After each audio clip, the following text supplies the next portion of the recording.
Hello everyone, and welcome back to Secrets Behind the Stars.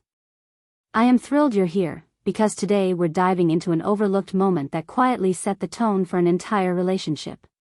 It's one of those blink-and-you-miss-it details that, once you see it, changes how you read every scene after.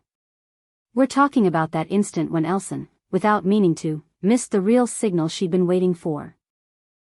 And the most fascinating part is how deeply that signal was tied to Barış's approval. The tiny exchanges, the sidelong glances, the positioning of a chair or the lift of an eyebrow, they carry volumes.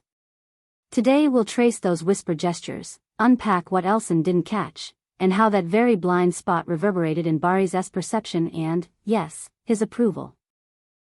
If you love stories that reward close attention, that make you replay moments in your head until the pieces lock into place, this is your episode. And while we get ready to dissect this emotional puzzle, remember to subscribe to Secrets Behind the Stars. It costs nothing, but it ensures you never miss our deep dives into the layered, messy, and addictive world of celebrity love, loyalty, and the unspoken things that matter most. Alright, let's jump in. The title of today's video is The Key Detail Elçin Didn't See, Barış's Approval. So what exactly slipped past her? To answer that, we have to rewind and look at how their dynamic unfolds, not in staged red carpet flashes, but in private atmospheres where expectations are heavy and every response carries history. Elçin, passionate and honest, also carries the kinds of insecurities that anyone in the spotlight can understand. A past that taught her to guard herself. A career that magnifies second guesses. She looks for reassurance not only from Barış, but from the orbit around them, family, close friends, industry confidants. And it's inside that craving for certainty, for a sign she can hold, that the missing piece hides. Picture the scene. It's a family dinner that doubles as a quiet celebration, a long table by the Bosphorus, the kind of night where candles flicker and conversations drift between memories and opinions. A cousin, an aunt, a trusted manager seated just a little too close to the family side of the table. The clink of glasses. Laughter that sometimes lands, sometimes doesn't. And in the middle of it, Elçin finds herself explaining a decision that has been weighing on her, something about a project she chose to pause, about boundaries she drew to protect a fragile part of her life. Most faces are warm. A few turn analytical. A subtle question morphs into a pointed doubt. Eyes shift her way, and suddenly it feels like she's performing an audition no one warned her about. In that moment, what she wants from Barış is unmistakable, the unmistakable sign, the sentence that declares he is with her, loudly, unambiguously, full stop. Now, Barış does offer words that sound like support. He is there, present, steady. But the part Elçin misses is everything he directs at the room, not just at her. It's the way he receives the criticism. How he gently but firmly changes the air everyone's breathing. With some families, and every close-knit circle behaves like family when pressure hits, not every defense arrives wrapped in a speech. Sometimes it's delivered through choreography, the choreography of someone who knows that silence can protect better than a raised voice when the room is tense and pride is at stake. He leans forward, the kind of movement that blocks a line of questioning without confronting it head-on. A hand settles along the back of her chair, casual enough to pass as nothing, clear enough to anyone watching closely to read as a declaration, "This is my person." He catches the eye of the most skeptical voice and holds the gaze just a fraction too long, not combative, but unyielding.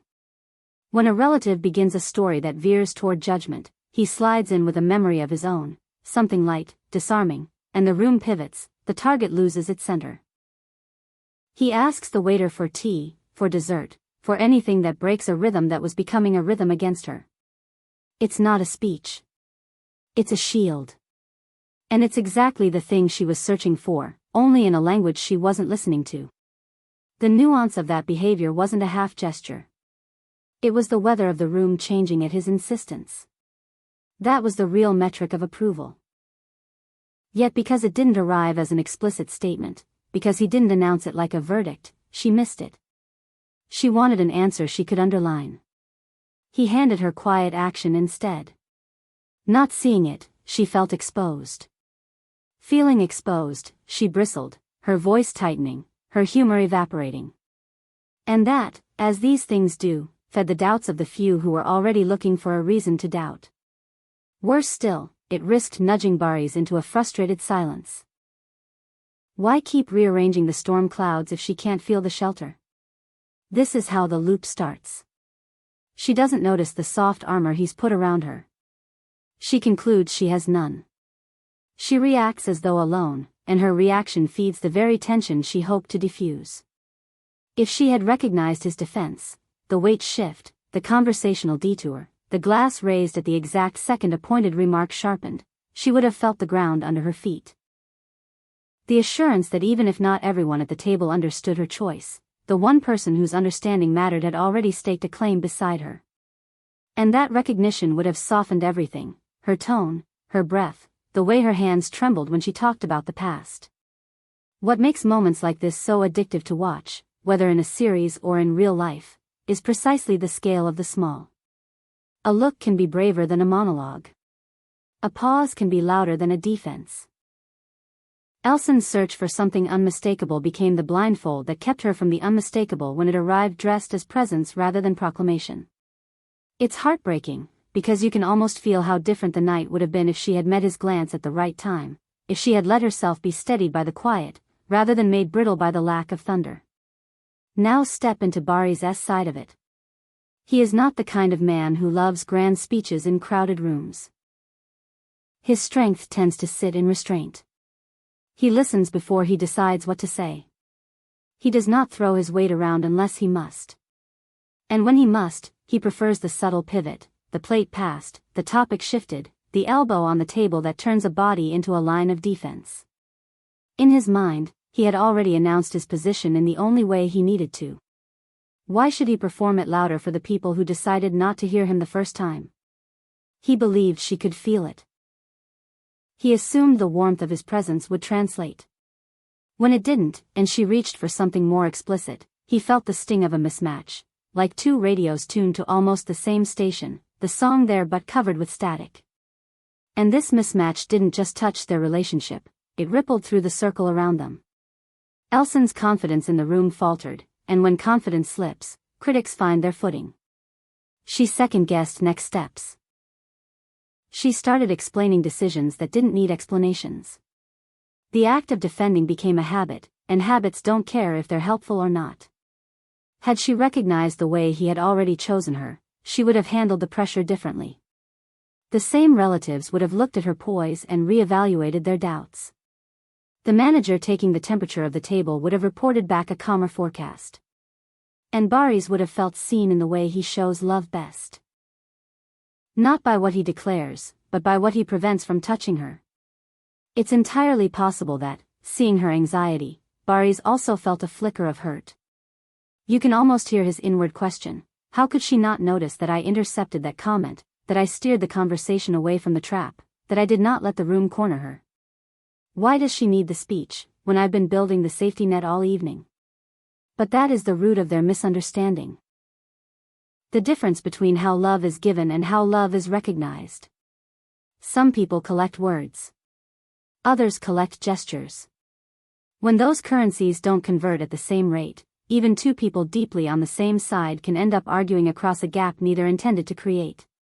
What this episode teaches is deceptively simple. Non-verbal communication is not the quiet cousin of truth.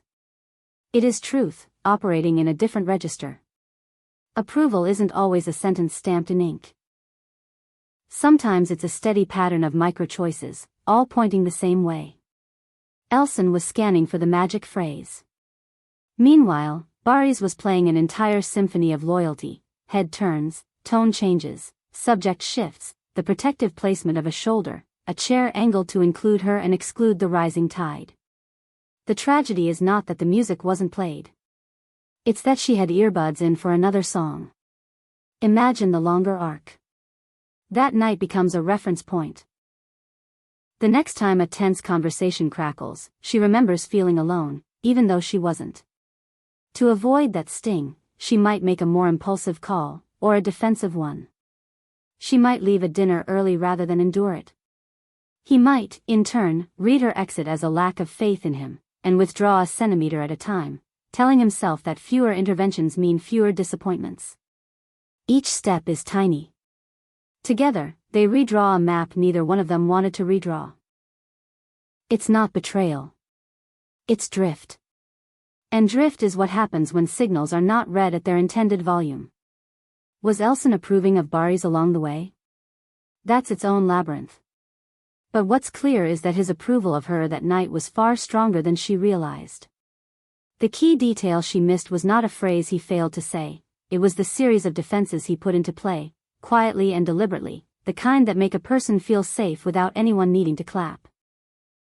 Her tenderness toward words, shaped by earlier chapters of her life, made her temporarily blind to the language he uses when it matters most.